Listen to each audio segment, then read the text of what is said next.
Welcome back, everyone. We are now ready for the first company today presenting. We have MapsPeople and the company CEO Morten Brøgger. So welcome to you. And to the audience, please remember to ask all your questions if you have any to Morten or about MapsPeople. We will take them in the end. So with that, we are looking forward to hear more about indoor mapping and smart building, as well as your market drivers, Morten and MapsPeople, and also their growth outlook for 2023. So Morten, please take it from here. Thank you very much, Kasper. Thank you to HC Andersen Capital. I'm glad to be here and the opportunity to present MapsPeople in this SaaS Deep Dive thing. So I think the first thing I'm going to do is talk a little bit about some of the global trends, which are also like very long-term trends that is impacting our business. We already start seeing this now, but it will basically grow dramatically over the near future.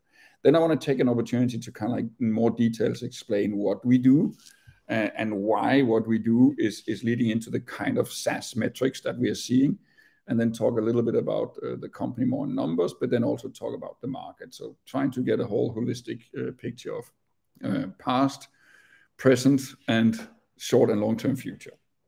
So moving on to this one. We map the build world, meaning we map everything that is inside, where all the Google Maps and the Apple Maps and all that stuff doesn't work.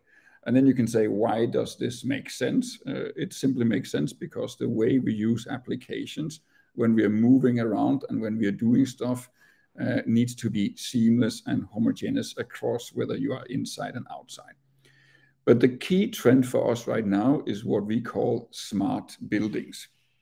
If you think about facility management or managing the buildings that we work in, whether we work in a large company, a small company, or a government organization or a different kind of organization. In most organizations, buildings are the most under-invested part of the business when it comes to IT and how IT can drive efficiency, productivity, and employee engagement. And that's about to change. And the whole concept of that is called smart buildings. There is some very long-term drivers that will basically continue to accelerate this in the coming years. And I took one of the most interesting things in here as well. Some of you may know that the European Commission is proposing that all buildings that are being built by 2030 need to be zero-emission buildings. And all existing buildings that we look at today needs to be retrofitted and in compliance with zero emission by 2050. That in itself is a massive task. That cannot happen without building some of these smart components into the buildings where they can monitor this, where they can turn up and down, and they can optimize it in so many ways. So the level of technology in terms of new hardware and new software that does this in order to reach those targets are massive. And I took a quote that is in here, and I think that the point to take into account here is like, if that's what we need to do, we're probably 1% of the way today. So clearly there is a massive task ahead of us on this.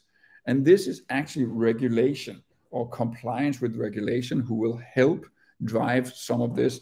And again, Europe on regulation is ahead most of the world, but we start seeing the same things in the rest of the world as well. But in honesty, there is a good business sense to do this. So businesses and organizations will drive this by themselves, absolutely for certain. We'll talk about that a little bit later. But one of these mega trends that is out here today is that zero emission in buildings requires them to become a lot more smart. And that's what we do. We enable smart buildings to get started. Now, what role do we play in this? Well, we make indoor maps. So we map the building, and these maps are super complex. And they are what we call the foundations of everything that is smart on top of that one. A new word for that is digital twins. You need to create a digital twin of your building. And those digital twins, or which is fundamentally an indoor map like the one we do, they have the capabilities of enabling the digitization of the entire building. And these could be many different things, right? These could be software components that gets integrated into this map or the digital twins. These can be hardware components that get integrated into this thing. And in this digital twin, the map we built, you as the administrator of the building or you as the employee will be able to see the current status of all this visualized in real time in this digital twin. Let me give you an example. One of the key trends in smart buildings right now, post-COVID, is smart office. We all know that most of us doesn't necessarily work 5 days in an office here after the pandemic. And we can all read the papers that, this hybrid working is probably here to stay. Let's say it like that in a very humble way. And we already see a massive global trend on smart office, which is called employee engagement. Because large organizations know that if their employee is only 2 or 3 days every week in the office, they cannot have their own desk necessarily. Then we have to share. It makes no sense to have a desk that is vacant and use energy and use space, which costs a ton of money. And by making like an employee engagement where you book the desk and you book your meeting room, and clearly when you book that, if you're 100,000 employee in the organization, you cannot have a long list. You need to be able to pick the building, pick the floor, see which desks are red because they're already taken, which desks are green, so you can book it. That gives a more seamless, employee-friendly, employee engagement way of interacting and coming back to the office and figure out which colleagues do I want to sit with today because we're working on projects. It also gives the organization you work for the opportunity to understand what is the peak capacity that requires in terms of desks and in terms of meeting rooms, and how can we in a smart way optimize this. And we already work with large financial, one of our largest customers is a US financial customer, and they are planning through this technology to reduce the office footprint with 30%, which is a few $1 billion in savings on an annual basis. So these are massive amounts that can be optimized in how we do the buildings, adapting the management into the new way of hybrid working and being smart about it, right? So we get a better utilization, we get a more energy efficient way of operating the organization and our buildings, and we get increased employee engagement. So these are some examples of what we are working with today. And we are enabling that because we built the maps that allows to display the buildings, the floors, the desks, the meeting rooms, and what is vacant and not. And we even integrate hardware components from other vendors.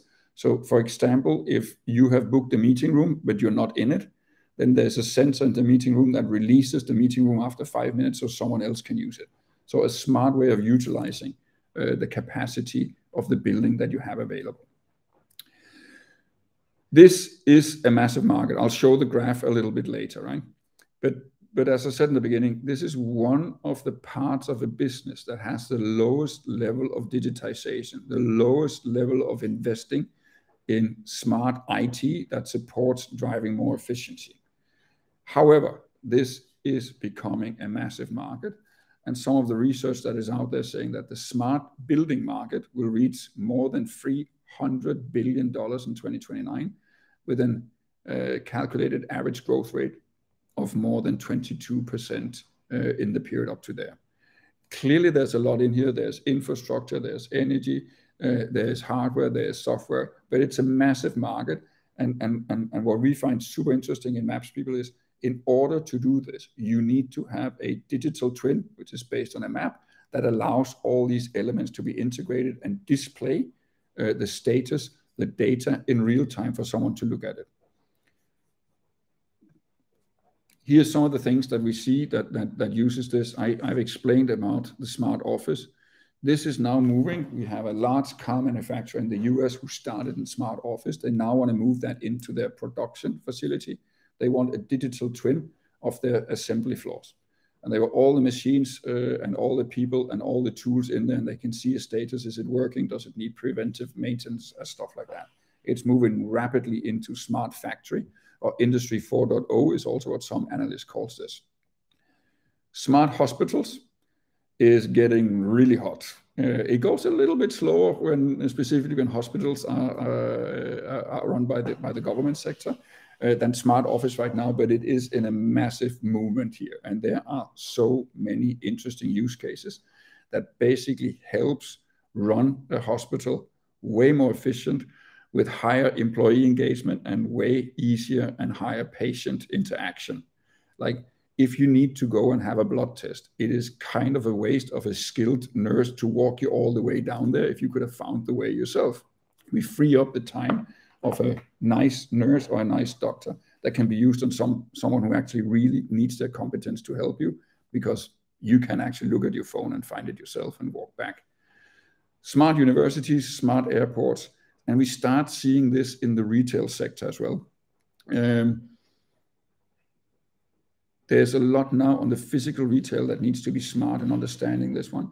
It is a point where we expect to make a couple of moves into this area, because we see this coming forward in the not too distant future as well. So these are just a couple of examples as we see it right now.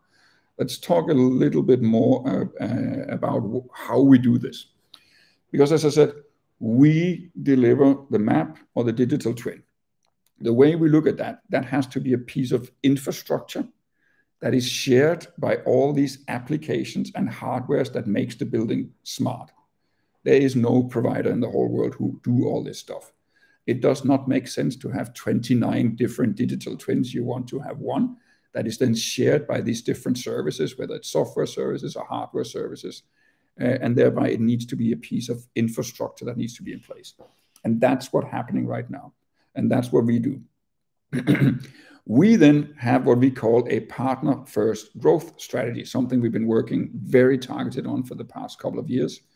And these partners are actually the one who makes the desk booking solution for the offices. They're the one that has the hardware components that measures air quality, temperature, occupancy. They can count the people in the canteen. How many people's in the canteen? If it's 100%, let's not go right now. It's like green. All these pieces are in there. And we have partners who do this, but they all need a map. So they actually help us create the demand for a map.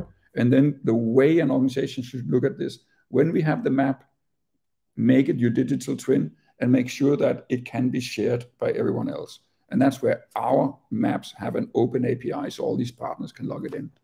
And we'll get to some interesting numbers a bit later in the presentation. But in 2022, 90% of our growth came from our partners. So having a strong partner channel who delivers these applications, who delivers this hardware, that requires an indoor map, is actually starting to pan off fairly well for us. Here's some of the numbers that I said to you, just so you get into what is all this actually doing for our company. Well, we have been traditionally guiding on our order intake on what we call contracted ARR from our partners, because when we sign up a new partner, they will actually sign up a contract where they commit to spend a certain amount with us or selling to their end customers before a certain amount of time. And we've grown that fairly nicely in the past. For this product, we grew it 71% last year. We are now in 52 countries. The number of customers are going up. And by the end of 2022, 78% of our contracted AR, our real AR, and our order book is basically held by the partner channel. So the bet that we put in this place is actually working, and it is what allows us to continue to grow fairly nicely, both last year but also this year. Here, as you can see, that the partner value at the end of 21 and then at the end of 22 grew with more than 130%. 90% in the year of 22 came through the partner channels. You can see they drive a lot of additional partners, and you can also see that it drives a lot of square footage that we have mapped in the business. Just a couple of key data. We are a Danish company. Nasdaq First North is where we are listed. Headquarter is in Aalborg in Denmark. We have the majority of our European sales organization is in Copenhagen. We have over the past 2 years invested in a strong go-to-market organization in the US. And we have during last year set up currently a smaller sales capability also for Asia Pacific.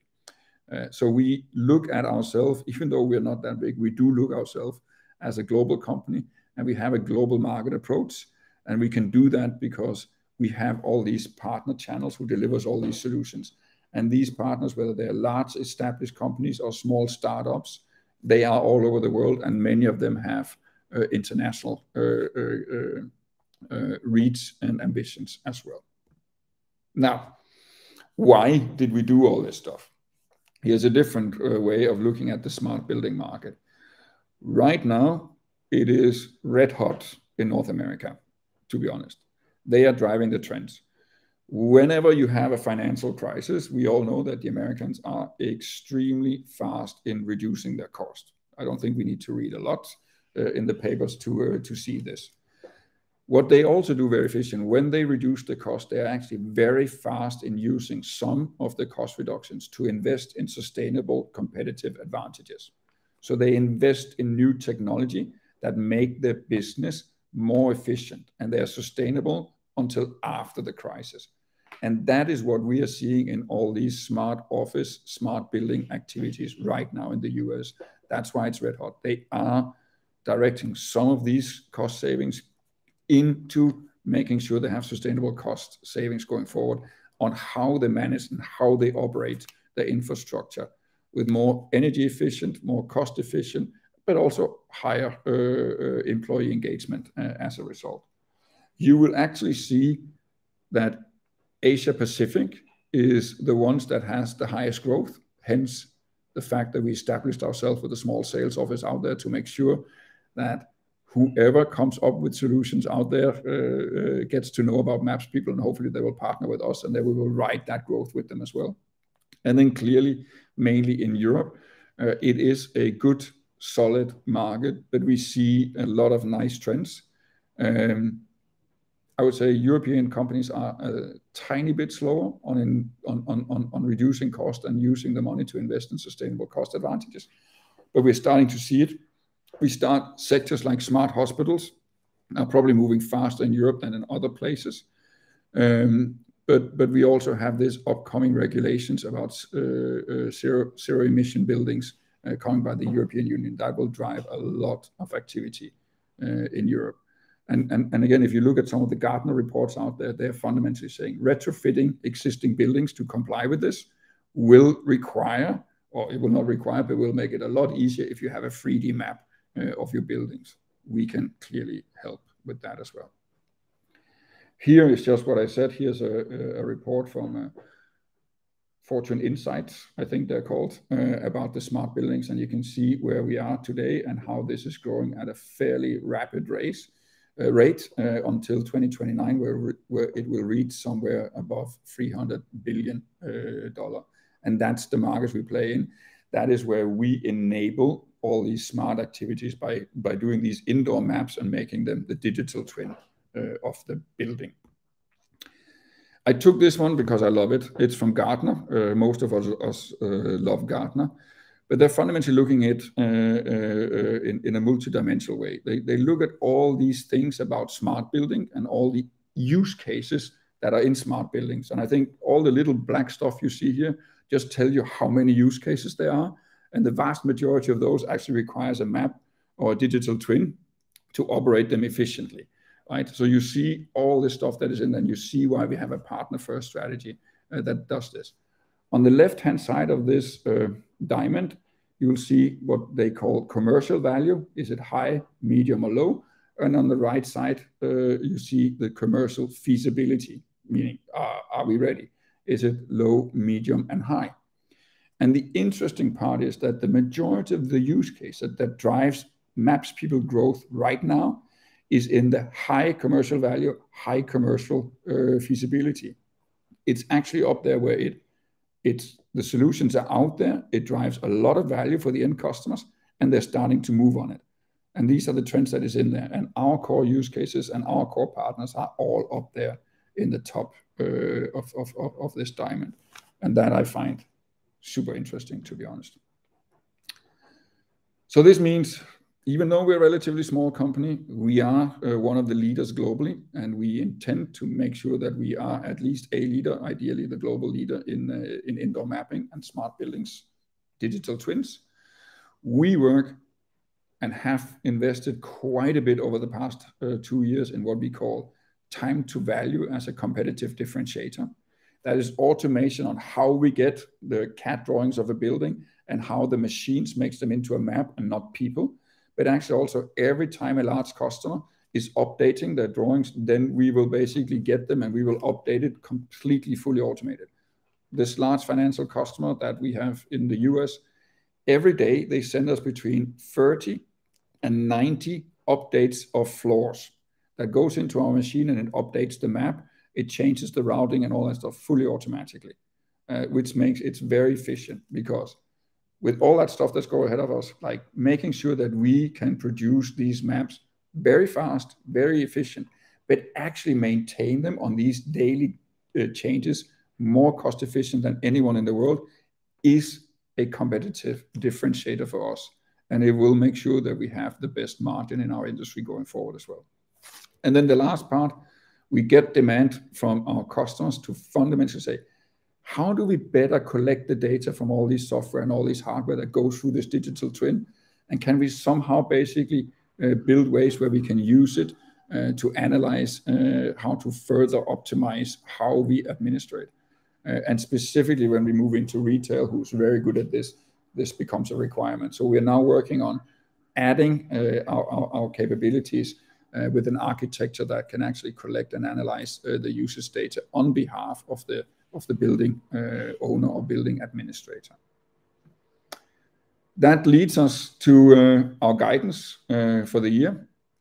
Even though it's tough out there, we actually expect that the contracts we will have by the end of the year will grow with around 50 to 64% and come out in between 105 and 115 million Danish kroner. And you will see that on the right, which I think is the most important thing, is our ARR based on when we have delivered and invoiced this.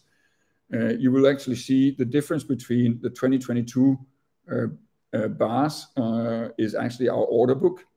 And we actually have more than $30 million Danish kroner. I wish it was dollar, but it is 30 million Danish kroner in our order book that is to be delivered in 23. And that's also why we are guiding on a fairly nice growth on our ARR.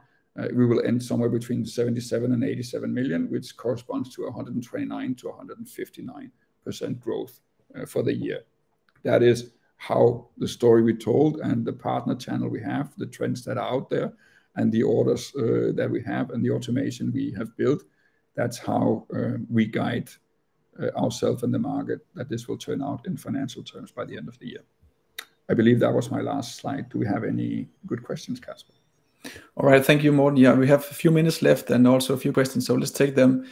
From the outside here, there's someone asking, have you seen any changes in the buyer behavior here in the beginning of 2023 compared to 2022? And maybe this is also across the regions that you just mentioned. Maybe there are differences between Asia and US and Europe. Asia too new for us to really have any conclusions on that, to be honest. So let me not comment on that. I would say common ground in both Europe and the US is that decision processes take longer. Specifically over the year, I think there was tough budgets and budget development processes going on in many enterprises and government organizations. So decision processes are taking longer. We've taken that into account in our guidance to the best capabilities we have. We are still selling, we are still signing up new customers and new partners. And clearly our partners are experiencing some of the same as well. So this fundamentally means even with all this growth, I think the decision process is taking a little bit longer. So that's what we are seeing, absolutely. But the demand is out there, and taking all this into account, I think we still feel fairly comfortable with the plan for this year. And there's also a question about the Google partnership. Just a short comment on this one. You haven't got it here today in today's presentation, but is that a steady business, or how is this partnership going?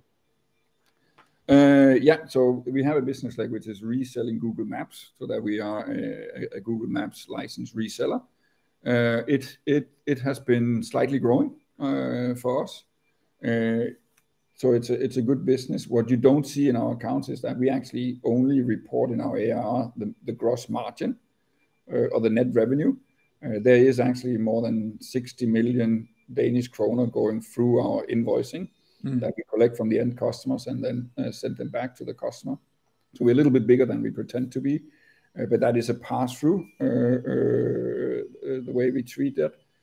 It does give us actually a little bit of a positive working capital effect of a nice positive impact on our working capital that we have this cash, because a lot of these customer pays us up front, and the payment terms we have backwards means that they are in our accounts for some period of time.